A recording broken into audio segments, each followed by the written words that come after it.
Hello, my name is Megan, and I have done my presentation on the literary selection by Linda Tirado called Hand to Mouth, Living in Bootstrap America.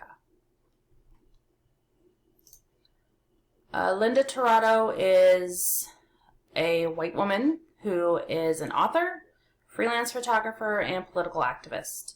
One article I was able to find on her, she recently participated in some BLM protests back in 2020. She is very active with this group. Unfortunately, in 2020, during part of this protest, she was shot in the eye by a foam bullet, I have found, and is now blind in her eye. And this all took place in Minneapolis during protesting. Some of Linda's other accomplishments include articles that have been published in The Guardian, which is a British newspaper, The Daily Beast, which is an American news article that focuses on politics, pop culture, and media. She's also been recognized in BBC's 100 Women, and they recognize women who have made contributions to society in the 21st century. The literary selection that I chose talks about Tirado herself and what she went through in her 20s. Talking about all the jobs that she had, how it was hard to make money, but mostly takes place during her 20s and what that was like. I found and identified that her invisible stigmatized identity is poverty. She might have been a white woman, but she definitely was not well off and did not have... she didn't come from money, so she had to work very hard for what she wanted and what she had. To work, she was a bartender and a waitress and witnessed what other bartenders and waitresses went through. The federal minimum wage at that time was only $2.13 because then bartenders and waitresses are expected to make up the extra money in their tips.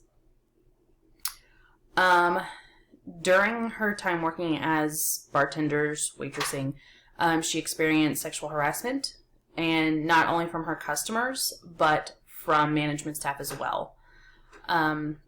She was afraid, though, to speak up about this because she didn't want to lose her shifts, therefore loss of money.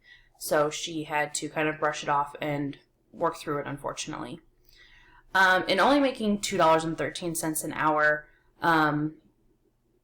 in those types of positions, you didn't have a steady 9-to-5 job. You either had to work the late nights and the weekends to get the good tips.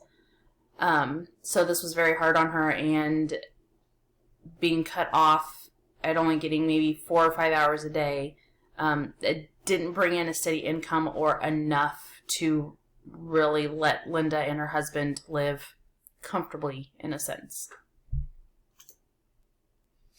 She gave an example in her selection of how hours might have worked out and the money that you'd be bringing home, so I put that up here. Even if she made $10 an hour for 40 hours a week, times 52 weeks, that's only $20,800 a year. You take that, you subtract out taxes, which right now you're taking about half of that out for taxes. So it brings you to $10,400 to live on, and you have to spread that out over 12 months. That's only $867 per month. As of right now, it's been a while since I've actually rented, but the last time we rented a place, it was $600 a month. So can you imagine paying your rent and then only having $267 left to take care of your power? If you have a car payment, your car insurance, gas, or maybe you didn't have a car and you had to take the bus. So bus fare and things like that. Your food, clothing if you needed it. For females, feminine products. That's not a whole lot to live on. And that's just for one person. So if you were married or had a roommate, you could split those costs and you'd have a little bit more money. But then it's hard to think about a mom with kids. That is not enough to take care of your children properly, So I would think if with someone who had kids at that time, they'd probably have to apply for a lot of state assistance to help with that. While reading the selection, I was able to locate what I think were several terms that I could associate. I put white privilege in there for a couple reasons. Linda is white, but she didn't have all the white privilege that some of her friends had. She mentioned that some of her friends had parents that were well off and could pay for their school and their housing. And so they were able to do non-paying internships or very low-paying internships, and they didn't have to worry about extra money because their parents were there. Linda didn't have that. So she wasn't able to go to college right away. She was working to survive and pay for rent and food and things like that.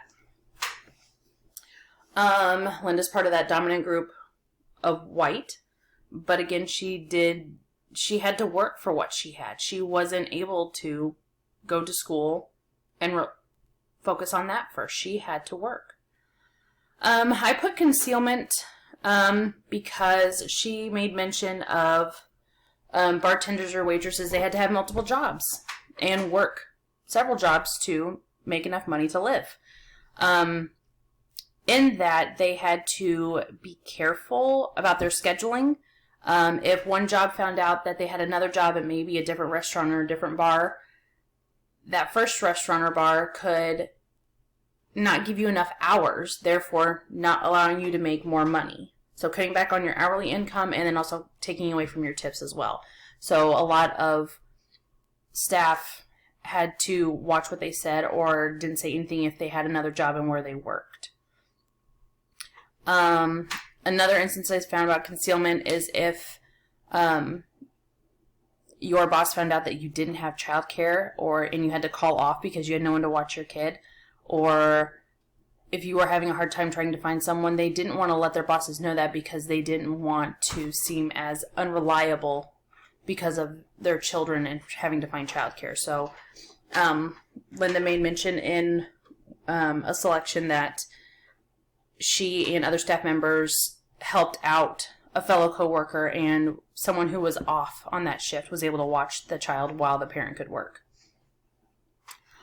I put discretion because Linda found at one of her positions, I believe it mentions that she was more of like a manager or supervisor of the shift, and she found that some of her staff were taking the food at the end of the night that was going to be thrown away because they did not have enough at home. They knew that it was going to be thrown out, so no one was going to be eating it, so they were trying to take it home. Well, Linda found out, and she wasn't mad by any means. She completely understood, and she in turn found a way to get them more food, or maybe not necessarily throw it in a trash can, but get it to them so they could take more home for their families. Some of the microaggressions that I read throughout the story, as I stated previously, one of her managers brushed up against her because he thought she was pretty, but she didn't want to say anything because she needed her job. When she was late on her rent, her landlord made comments about how she was just lazy and didn't want to work there, so she didn't have to pay her rent. When that wasn't the case at all, she was working her tail off and having a hard time coming up with the money. The last one I mentioned is othering. Kind of back with the microaggressions, grouping them into waitresses and bartenders and how they didn't care about paying their bills. So they didn't take as many shifts as they possibly could have. The landlord also made a mention of suggesting Linda should turn tricks to be able to pay her rent so that she had enough money. So assuming that Linda was willing to just sell her body so that she could pay rent is not something that any woman would want to hear, because she wanted a respectful job and she was working hard and was really trying.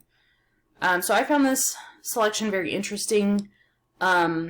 myself, I can relate because when I was younger, I did try to go to school. My parents did pay for some of my school, but I wound up working full-time and dropping out for a while and starting back up after having children. So I can understand where Linda was and how hard it was, and definitely relate to the story. But I found it very empowering, and felt that it was a good insight for people to see that there's not just one race that lives in poverty. There can be many, many, many races that live in poverty because of the way that the federal government has got minimum wage set up for certain types of jobs. And I think that really needs to be looked at in this country. Thank you.